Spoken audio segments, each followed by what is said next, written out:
My name is Farron Peckham. I work here at Moon Angel Jewelry. My parents started this company. My father's the designer. They started it late 70s, early 80s, late 70s in Canada, and then came to Sugarloaf, I think around 84, but we put down roots in 85. We started in Scotts Meadow, like a whole lot of other people who are still around to this day, which is an incredible place. I grew up there, lived there until 2005. And we've always produced jewelry wherever we live, so mostly here in the Meadow. And my father, he's the one who's created all these designs. He was almost entirely self-taught. You know, you learn a few things from friends, but for the most part, trial and error, he figured out his way. And I came into the process about 5 years ago. It was always around me growing up. I did little tasks as a kid, shot waxes, things like that. My mother handles the sales end of it. We sell. Well, we had a store in Sugarloaf until 2005, but our bread and butter has been making jewelry in Sugarloaf and selling it at the New York, Michigan, and Maryland Renaissance festivals. So you can always find us in Tuxedo, New York, during the run of the New York Renaissance Festival. You can also find our work online, but we make everything here in Sugarloaf, New York. So this is the start of the investing process. You got to weigh out your water and your powder, your investment powder, which is basically a gypsum product. So you're going to start with something like this. It's a bunch of little pieces of wax, and you shoot them based on your own original designs. You make your molds of those, you shoot them. Then it's called spruing. You attach them to a tree. Once they're attached to a tree, now they're ready to be invested. Investing is basically you're making a slurry, not that different than concrete or anything else. And then you're going to pour this slurry over the tree.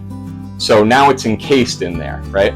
This is what we call the lost wax casting process.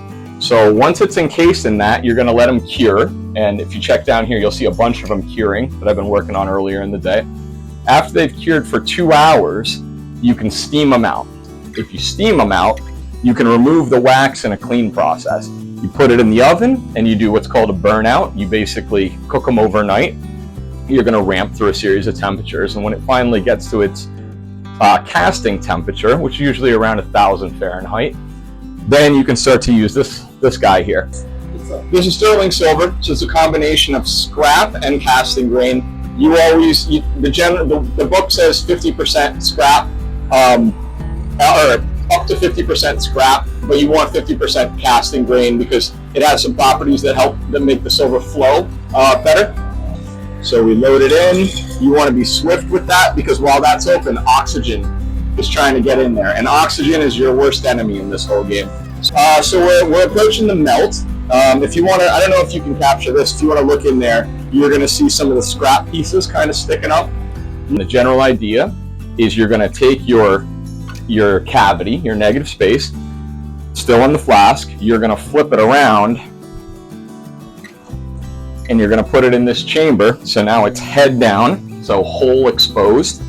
You're going to lock it in. Your silver is already there at temperature, molten silver. Lock it in, pull a vacuum. So and this is all under nitrogen, right? Pull a vacuum, and then when you hit your drop temperature, your ideal drop temperature, you crank the handle, which uncorks the hole in the crucible holding the silver. It shoots down because the vacuum's pulling it, and it fills every corner of that cavity. Then you let it cool down under nitrogen, because the whole point of the nitrogen, you don't want oxygen invading because it'll bust up your jewelry, right? It'll bust up your ring shanks of it. Okay, so that means we come out of the hole, out of the flask chamber, we release our vacuum. If you don't release the vacuum, you can't pull it out. And then you grab it, you go up, and then you want to go into one of these, preferably the coolest one, and then you just want to apply firm pressure and shake so that it busts out of the investment. Right? And now you have silver, or whatever your target metal is, in place of the wax. And that's the lost wax casting process. Yeah, so if you're at the New York Renaissance Fair and you say, hey, I want a stone ring, right? So that's where the stone will set. You would then pick out the stones. We have a large selection of stones. You'd pick one out. We would set it on the spot. That's what these are for, prongs. You pull the prongs in, which you just do it with pliers. This is not something we need heavy machinery for. and then the person takes their jewelry with their stone.